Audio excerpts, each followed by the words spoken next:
दोस्तों जय माता दी। स्वागत है हमारे ज्ञान गंगा 276 चैनल पर। जैसा कि आप जानते हैं कि हिंदू धर्म में प्रत्येक त्योहार के पीछे कोई न कोई कहानी जरूर होती है। इसी प्रकार नाग पंचमी त्योहार पर नाग देवता से जुड़ी पौराणिक कथा है, जिसको सुनने मात्र से सभी मनोकामनाएं पूर्ण होती हैं।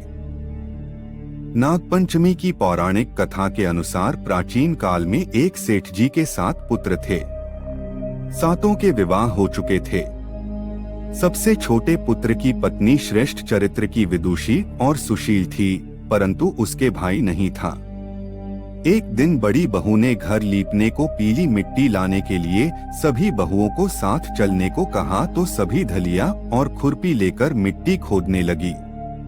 तभी वहां एक सर्प निकला, जिसे बड़ी बहू खुरपी से मारने लगी। यह देखकर छोटी बहू ने उसे रोकते हुए कहा, मत मारो इसे, यह बेचारा निरपराध है। यह सुनकर बड़ी बहू ने उसे नहीं मारा। तब सर्प एक ओर जा बैठा। तब छोटी बहू ने उससे कहा, हम अभी लौट कर आती हैं, तुम यहाँ से जाना मत। यह कहकर वह सबके साथ मिट्टी लेकर घर चली गई और वहाँ कामकाज में फंसकर सर्प से जो वादा किया था उसे भूल गई। उसे दूसरे दिन वह बात याद आई तो सबको साथ लेकर वहां पहुंची और सर्प को उस स्थान पर बैठा देखकर बोली, सर्प भैया नमस्कार।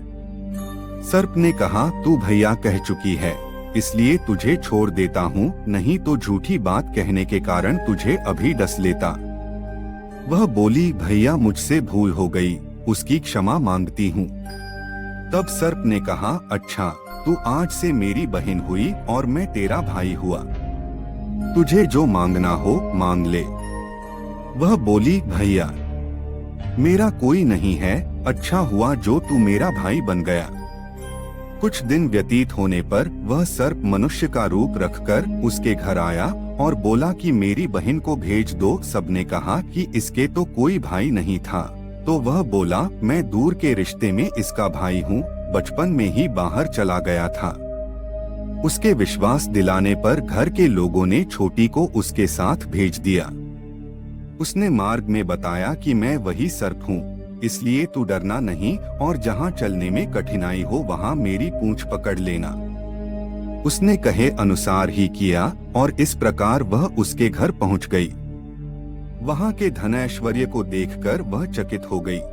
एक दिन सर्प की माता ने उससे कहा, मैं बाहर जा रही हूँ, तू अपने भाई को ठंडा दूध पिला देना।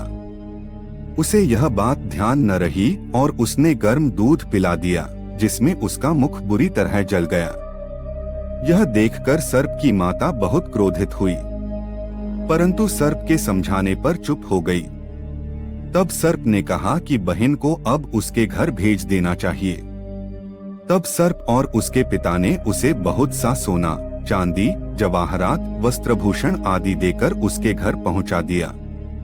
इतना ढेर सारा धन देखकर बड़ी बहू ने ईर्ष्या से कहा, भाई तो बड़ा धनवान है, तुझे तो उससे और भी धन लाना चाहिए। सर्प ने यह वचन सुना तो सब वस्तुएं सोने की लाकर दे दी। यह देखकर बड़ी बहू ने कहा, इन्हें झाड़ने की झाड़ू भी सोने की होनी चाहिए।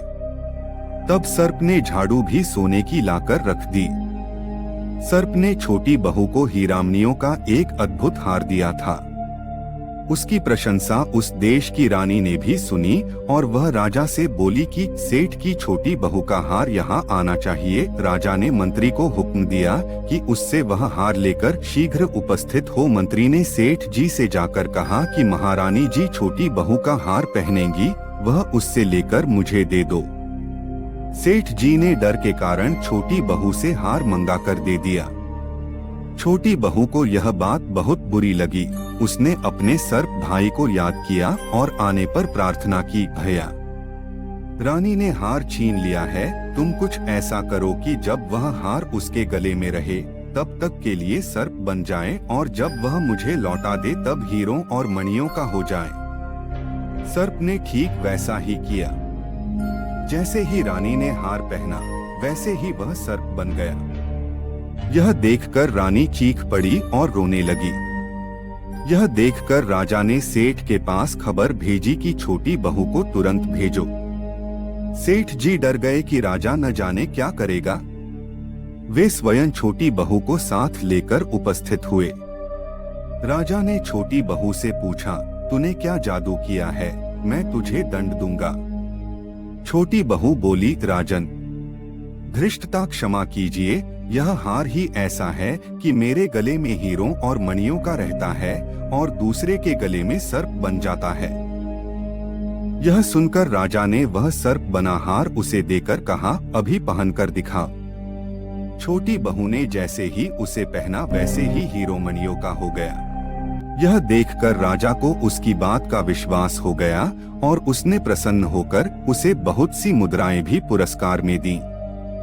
छोटी बहू अपने हार और धन सहित घर लौट आई। उसके धन को देखकर बड़ी बहू ने ईर्ष्या के कारण उसके पति को सिखाया कि छोटी बहू के पास कहीं से धन आया है। यह सुनकर उसके पति ने अपनी पत्नी को बुलाकर कहा, ठीक ठीक बता कि यह धन तुझे कौन देता है। तब वह सर्प को याद करने लगी। तब उसी समय सर्प ने प्रकट होकर कहा, यदि मेरी धर्म बहिन के आचरण पर संदेह प्रकट करेगा तो मैं उसे डस लूंगा। यह सुनकर छोटी बहू का पति बहुत प्रसन्न हुआ और उसने सर्प देवता का बड़ा सत्कार किया। उसी दिन से नाग पंचमी का त्योहार मनाया जाता है और स्त्रियां सर्प को भाई मानकर उसकी पूजा करती हैं। तो दोस्तों, नाग पंचमी की पौराणिक कथा कैसी लगी? ऐसी ही पौराणिक कथाओं और धार्मिक जानकारी पाने के लिए ज्ञान गंगा 276 चैनल को सब्सक्राइब, लाइक, कमेंट और दोस्तों को शेयर करें। वीडियो पूरा देखने के लिए धन्यवाद। जय माता दी।